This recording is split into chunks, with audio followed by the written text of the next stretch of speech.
Nous allons maintenant retrouver un chambérien engagé, mais pas seulement, car Michel Dantin est aussi député européen, ce qui devrait d'ailleurs nous permettre une double approche intéressante, celle de l'homme politique, certes, UMP, convaincu que notre avenir passe par l'Europe. Et d'ailleurs, les fleuves, les rivières ne connaissent pas de frontières, mais je peux aussi vous stresser en vous parlant de directives, de contentieux, d'obligations. Petit frisson qui parcourt la salle. Et puis cette nouvelle intervention va nous permettre de zoomer sur un cas assez complexe, celui du lac du Bourget, où il y avait fort à faire en matière de pollution, justement.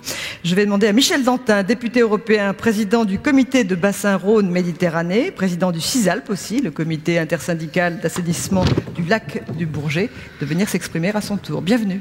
Merci.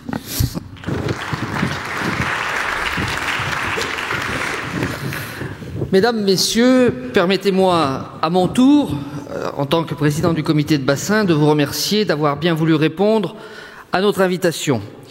Je salue tout particulièrement celles et ceux qui ont accepté d'être nos intervenants tout au long de cette journée.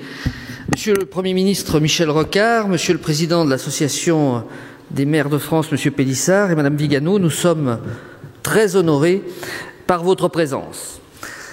Martin Guespreau, tout à l'heure, au début de son propos, nous a dit combien, depuis 3 ans qu'il est parmi nous, il avait été surpris par l'enthousiasme des acteurs de l'eau de ce bassin, la détermination, mais aussi parfois l'abnégation d'un certain nombre d'élus, de techniciens qui travaillent au quotidien sur cette problématique de l'eau. L'eau, le XXe siècle l'a enfouie. Le XXIe siècle va la remettre au centre de nos préoccupations. À quelques mois, à quelques semaines de la fin de nos mandats d'élus locaux, municipaux ou intercommunaux, il paraissait donc important, intéressant de mettre en évidence ce qui se fait dans les territoires, ce qui se fait dans les bassins. Et je le remercie d'avoir eu l'idée d'organiser aujourd'hui cette journée qui nous réunit très nombreux, bien plus nombreux que ce que nous avions initialement imaginé, et ce qui montre que ce choix était pertinent. Des politiques européennes au projet de territoire, y a-t-il un lien? Comment les unes tiennent-elles compte des autres? Telles sont les interrogations auxquelles on m'a demandé de répondre à partir de mon expérience personnelle, puisque je fais partie effectivement de ces parlementaires qui considèrent qu'il est utile de garder les mains dans la glaise, pour ce qui me concerne, celle du bassin du lac du Bourget. Mesdames, Messieurs, depuis les années 70, la politique publique de l'eau est largement européenne. La qualité de l'eau est une préoccupation partagée, hier à 9, aujourd'hui à 28, parce que l'eau n'a pas de frontières. Un grand nombre de nos grands fleuves sont internationaux, si je puis me permettre, et un grand nombre de masses d'eau profondes le sont également. La législation européenne s'est d'abord intéressée aux usages de l'eau. Nous avons tous en tête les directives sur l'eau potable, sur les baignades, sur la pisciculture, sur la conchyliculture, puis à la réduction des pollutions, les eaux usées, les nitrates. Au total, c'est plus de 30 textes européens qui régissent la politique de l'eau. Avouons que si la France a validé en Conseil des ministres européens tous ces textes, leur transcription en droit national, puis leur application n'ont pas été, vous me permettrez l'expression, un long fleuve tranquille. La directive cadre sur l'eau d'octobre 2000 vise, à l'initiative d'ailleurs des directeurs de l'eau, à donner une meilleure cohérence à l'ensemble de la législation en instituant une politique communautaire globale dans le domaine de l'eau. En définissant un cadre pour la gestion et la protection des eaux par grands bassins hydrographiques au plan européen, elle vise bien évidemment une perspective de développement durable. Faut-il rappeler les grands principes de la DCE? Une gestion par bassin versant, la fixation d'objectifs par masse d'eau, une planification et une programmation avec une méthode de travail et des échéances, une analyse économique des modalités de tarification de l'eau et une intégration des coûts environnementaux. Enfin, une consultation du public dans le but de renforcer la transparence de la politique de l'eau. La France s'est donné comme ambition d'atteindre le bon état écologique pour 2/3 de ses masses d'eau de surface en 2015. L'atteinte de cet objectif paraît aujourd'hui bien incertaine, en raison notamment de sources de pollution diffuse insuffisamment maîtrisées, pollutions agricoles, insuffisance de l'assainissement collectif ou non collectif, gestion inexistante dans la plupart des cas des eaux pluviales, mais également de conflits d'usage qui ont un effet sur la gestion quantitative de l'eau et le respect de la continuité écologique des cours d'eau. Enfin, le facteur temps de réaction des milieux, mais aussi temps de réalisation des projets, a sans doute été insuffisamment appréhendé. Au regard des ambitions d'atteinte du bon état, la France se situe dans la moyenne européenne, avec notamment une proportion de masse d'eau en bon état écologique à ce jour égale à la moyenne européenne. Notre ambition d'atteinte du bon état est supérieure à celle du Royaume-Uni, de l'Allemagne, mais inférieure à celle de l'Espagne ou de l'Italie. L'évaluation de la mise en œuvre de la directive cadre sur l'eau, rendue publique par la Commission européenne en novembre 2012, oui c'était dernier puisqu'on est encore en novembre aujourd'hui, montre que la France a consenti des efforts très importants pour intégrer les principes fondateurs de la DCE dans la gestion de l'eau.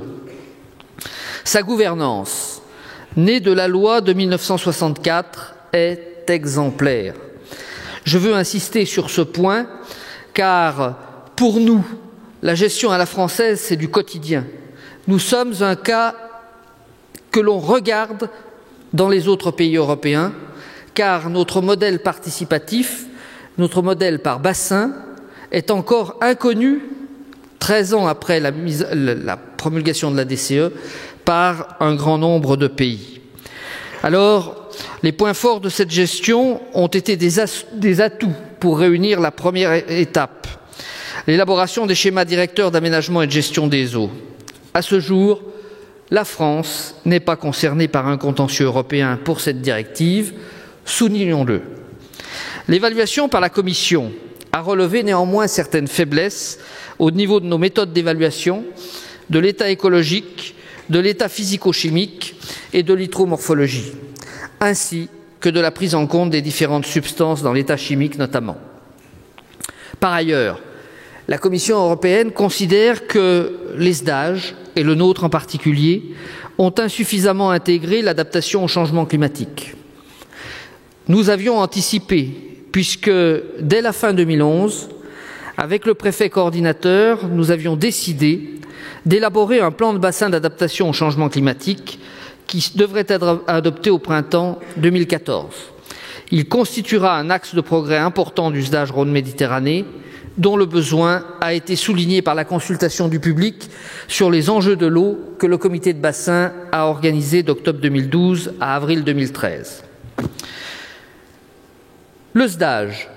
Le SDAGE, c'est un cadre d'action, mais c'est avant tout aujourd'hui des résultats. Le plus marquant de ces 3 premières années du SDAGE engagé depuis 2009 concerne la mise aux normes des stations d'épuration des agglomérations de plus de 15 000 habitants. Oui, des progrès majeurs ont été réalisés grâce à la mobilisation de vous tous, grâce à la mobilisation des collectivités, de l'État et des agences de l'eau. Elles ont permis d'éviter une condamnation de la Cour européenne de justice, notamment au niveau de ce bassin Rhône-Méditerranée, qui était pourtant le bassin qui comptait le plus grand nombre de stations dans ce contentieux lorsqu'il a été engagé. Dans la feuille de route que constitue le SDAGE Rhône-Méditerranée en vigueur, je souhaite insister sur 3 priorités. La première, c'est la lutte contre les pollutions diffuses, notamment celle des pesticides. Nous devons restaurer la qualité de nos captages d'eau potable. Nous sommes, me semble-t-il, aujourd'hui sur de bons rails. Depuis 2010, 130 captages ont vu leur aire d'alimentation délimitée et une 50aine font l'objet d'un plan d'action validé. La dynamique est en cours, elle doit être poursuivie pour arriver à une amélioration effective de tous nos captages. Le deuxième thème concerne la restauration physique des cours d'eau. Au niveau européen, les altérations physiques des cours d'eau sont la première cause de non-atteinte du bon état. Cours d'eau rectifiés, obstacles à la continuité écologique, manque de boisement des berges sont autant de pressions à traiter. Notre bassin ne fait pas exception à la règle. Bien au contraire, je pense que les conditions sont aujourd'hui réunies pour que nous progressions fortement dans les années à venir sur la restauration de la continuité écologique. Le préfet coordonnateur de bassin vient d'arrêter, en septembre dernier, la liste des cours d'eau classés au titre de la continuité écologique, après un long processus de concertation auquel le comité de bassin a été étroitement associé. L'Agence de l'eau a, quant à elle, doublé ses moyens dans le programme Sauvons l'eau sur ce sujet. Les cibles sont désormais claires et les moyens mobilisables. Nous pouvons et nous devons réussir. Le troisième et le dernier enjeu concerne la gestion quantitative de l'eau. La Commission lui accorde une place importante dans son rapport de 2012 et insiste sur les enjeux associés à l'efficacité des usages de l'eau pour réduire les situations de rareté de la ressource en eau. Nous avons le pied à l'étrier sur ce thème. Le SDAGE Rhône-Méditerranée a identifié 72 territoires en déséquilibre. Des études volumes prélevables ont été réalisées pour 2/3 d'entre elles et la quasi-totalité des autres est en cours. Nous devons désormais passer à l'étape des plans de gestion de la ressource en eau pour augmenter nos actions de retour à l'équilibre avec en premier lieu la lutte contre le gaspillage de l'eau. Le SDAGE va évoluer. Nous commençons à préparer le suivant. Je veux, à ce point, remercier ici les collaborateurs de l'agence pour le très gros travail qui est en cours de réalisation. Mesdames, Messieurs, ces objectifs, ces principes, ces mesures doivent être traduites en actions concrètes par les acteurs de terrain au niveau de nos bassins de proximité. L'eau peut être au cœur des projets de territoire. Tel est le cas dans le bassin du lac du Bourget, où, à la fin des années 90, à l'initiative de Michel Barnier, nous avons engagé le projet Grand Lac avec un volet eau qui, depuis 2002, trouve comme cadre opérationnel 2 contrats de bassin successifs qui ont permis d'investir d'ores et déjà plus d'une centaine de millions et 50 autres le seront d'ici la fin du second contrat en 2017. Le lac du Bourget a incontestablement une valeur patrimoniale forte, mais n'est-ce pas le cas de la plupart de nos cours d'eau, de la plupart de nos plans d'eau? Cette valeur patrimoniale, l'affectif de tous les Savoyards pour ce lieu emblématique, ont sans aucun doute favorisé la démarche territoriale. L'eau, le lac, ont uni les 2 plus grosses agglomérations du territoire, Aix-les-Bains et Chambéry, à travers le Cisalbe.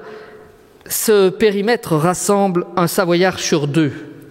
Le SCOT, établi dès 2002, intègre les rivières, mais imparfaitement les zones humides.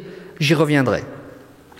Tous les acteurs se sont sentis concernés, depuis la société d'autoroute qui a mis en place des bassins de rétention pour capter les pollutions accidentelles dans le premier contrat, jusqu'aux pêcheurs, et je salue le président de la fédération départementale, qui, tout en profitant de l'amélioration de la qualité des eaux, ont adapté leur gestion piscicole d'une part et développé le tourisme pêche d'autre part. 40 ans après la première prise de conscience de l'altération du milieu, les résultats sont aujourd'hui visibles. L'eutrophisation régresse parce que le rejet de phosphore dans l'eau est passé de 300 tonnes par an en 1980 à une trentaine de tonnes sur les 5 dernières années. La transparence des eaux, la transparence estivale, ce critère le plus visible par tous, atteint désormais près de 4 mètres, alors qu'elle n'était que de moins d'1 mètre au début des années 80. Aujourd'hui, la DCE et le SDAGE appellent une mobilisation dans de nouveaux compartiments. Des compartiments dans lesquels les collectivités locales doivent être au moins moteurs, sinon exemplaires. Déclinons, si vous le voulez bien, les 3 priorités du SDAGE que j'évoquais il y a quelques instants: la lutte contre les pollutions diffuses, la restauration écologique des rivières, la gestion de la ressource. Premier chantier, la lutte contre les pollutions diffuses. C'est, on l'a dit tout à l'heure, d'abord la question des pesticides. Le lac est la source d'alimentation en eau potable des communes d'Aix-les-Bains et de Tresserve. Nos rivières sont plus chargés à l'aval des zones urbanisées qu'à l'amont. Les collectivités ont donc décidé d'agir, de se mobiliser, de montrer l'exemple. 32 communes sur 65, mais les communes urbaines et suburbaines surtout, ont engagé l'opération zéro pesticide. Les surfaces traitées en 3 ans ont été divisées par 2. Les quantités utilisées ont diminué de 60%. Pour autant, l'adhésion des populations à cette politique n'est pas acquise, notamment pour ce qui concerne les cimetières et les terrains de sport. Il faut aussi donner la parole aux agents techniques qui ont réalisé pour convaincre ceux qui restent parmi leurs collègues d'autres collectivités les plus sceptiques. La lutte contre les pollutions diffuses, c'est aussi la lutte contre les substances dangereuses qui reste, aux yeux de beaucoup, l'affaire des milieux économiques. Pourtant, elle constitue un enjeu environnemental, sanitaire et économique. Même à très faible concentration, elles dégradent la qualité de l'eau potable et les produits de la pêche. Elles appauvrissent aussi la vie biologique de nos rivières. Le lac du Bourget a été tristement impacté en 2008 par la crise des PCB. La consommation de l'omble chevalier, le poisson le plus noble du lac, est toujours interdite. Le lac, je l'ai dit, est notre patrimoine commun. L'omble et le lavaret en sont les emblèmes piscicoles. C'est d'une partie de nous-mêmes dont nous avions été subitement privés. Cette crise nous a permis d'intensifier le travail, de mobiliser de nouveaux acteurs. La suppression de 2 sources historiques de pollution diffuse est aujourd'hui acquise. D'une part, une ancienne décharge intercommunale sur 27 hectares au bord du lac, ayant accueilli tout type de déchets, ouverte durant plus de 30 ans, vient d'être fermée, réhabilitée pour un coût de 3,5 millions d'euros. D'autre part, la contamination par une petite rivière au bord duquel a existé une usine fabriquant des transformateurs électriques pendant pratiquement tout le XXe siècle est interrompue. Le site industriel est dépollué et l'eau s'écoule dans un nouveau lit. Les sédiments de l'ancien sont confinés. 6 millions d'euros ont été mobilisés, 4 par l'entreprise, 2 par la collectivité. Mais dans le même périmètre, depuis 10 ans, grâce à l'action concertée des acteurs économiques, 200 entreprises ont investi plus de 12 millions pour limiter la pollution à la source. Les mêmes ont éliminé 2000 tonnes de déchets dangereux avec le soutien de l'agence à travers 2 opérations collectives et une 3e est en cours. Dans ce cas, la collectivité a su mobiliser les acteurs économiques, mais ce sont eux qui ont fait, et bien fait, je veux les remercier. Deuxième chantier, l'altération physique des cours d'eau, qui est un héritage du passé. La lutte contre les inondations, parfois au XIXe siècle, une politique ducale de santé publique, puisque c'est le duc de Savoie qui avait lancé cette opération, l'urbanisation ou le drainage des marais en furent la cause. Cette altération a bien évidemment conduit à une déperdition des habitats aquatiques. Il est donc nécessaire de faire comprendre aux élus, à tous les élus et aux acteurs de terrain, que la restauration du fonctionnement naturel des rivières est une priorité. Nous avons donc concilié les enjeux de protection contre les inondations et ceux de la restauration des rivières. La rivière fonctionne mieux si on lui redonne de l'espace et des berges à éroder. À ce jour, plus de 6 km de rivières ont été restaurées en 6 chantiers pour un coût de 7 millions d'euros.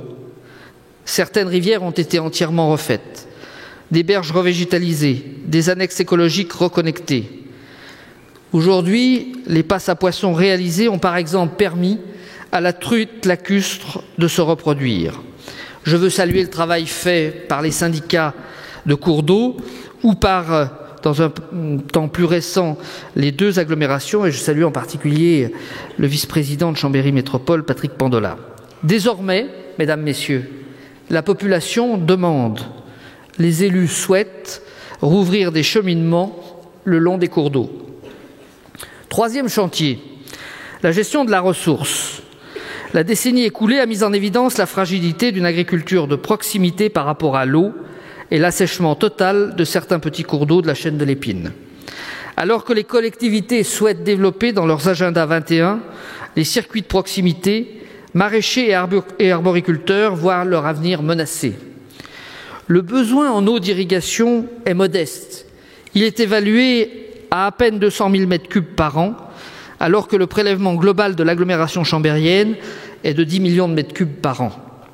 L'étude volume prélevable conduit aujourd'hui la collectivité à élaborer un plan d'approvisionnement en eau de substitution avec la douzaine d'exploitations agricoles concernées. Quelques mots enfin pour terminer sur un sujet qui me tient à cœur et qui, comme partout, fait débat, la question des zones humides. Ce fameux 2 pour 1. Avec les présidents des agglomérations de Chambéry et d'Aix-les-Bains, nous avons voulu éviter une approche au coup par coup et adopter une vision plus globale et de long terme. Comme partout, 50% de nos zones humides ont disparu et la gestion par la structure conservatoire d'espaces naturels ne porte que sur les 10% de surfaces les plus patrimoniales. Un plan d'action a donc été élaboré et signé par les acteurs du territoire des 2 agglomérations au cours de ces 12 derniers mois. Il porte sur 4 enjeux: restaurer les zones humides les plus dégradées, enrayer l'érosion des zones humides d'intérêt remarquable, protéger les zones humides dans les documents d'urbanisme, assister les pétitionnaires dans leurs projets d'aménagement. Les 2 agglomérations s'engagent pleinement. D'une part, elles s'engagent à assurer la maîtrise foncière des 50 zones humides prioritaires à restaurer. Cela représente 120 hectares. Deuxièmement, elles sont maîtres d'ouvrage des travaux de restauration et d'entretien de ces 50 zones humides. Le budget prévu est de l'ordre d'1,5 million. Enfin, elles mettent sous cloche 32 zones humides d'intérêt remarquable, représentant 540 hectares, soit 70% de la superficie totale des zones humides du territoire. Elles invitent par ailleurs les maires à protéger les zones humides dans le PLU et dans le SCOT.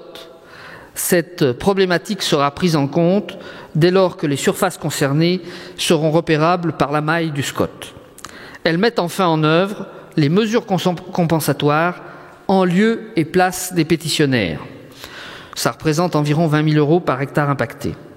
L'État, quant à lui, s'engage à s'opposer à tout projet impactant une zone d'intérêt remarquable par l'utilisation de l'opposition à déclaration. C'est, me semble-t-il, un plan gagnant-gagnant, car les zones humides dégradées seront restaurées, les zones humides d'intérêt remarquable seront protégées, les aménagements trouvent les mesures compensatoires, elles sont mises en œuvre avec plus de pragmatisme et d'efficacité, puisqu'il n'y a qu'un seul opérateur.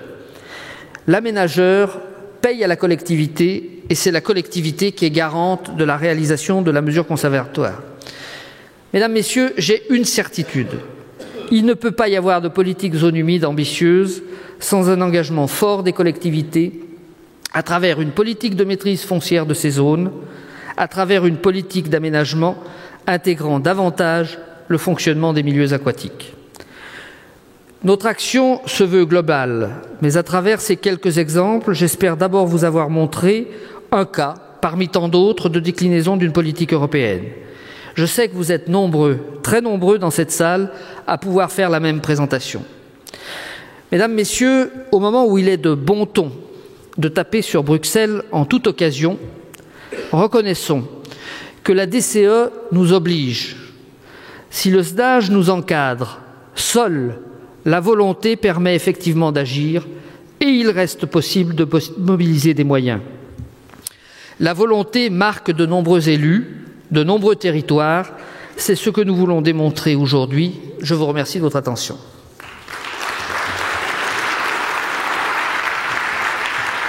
Merci beaucoup.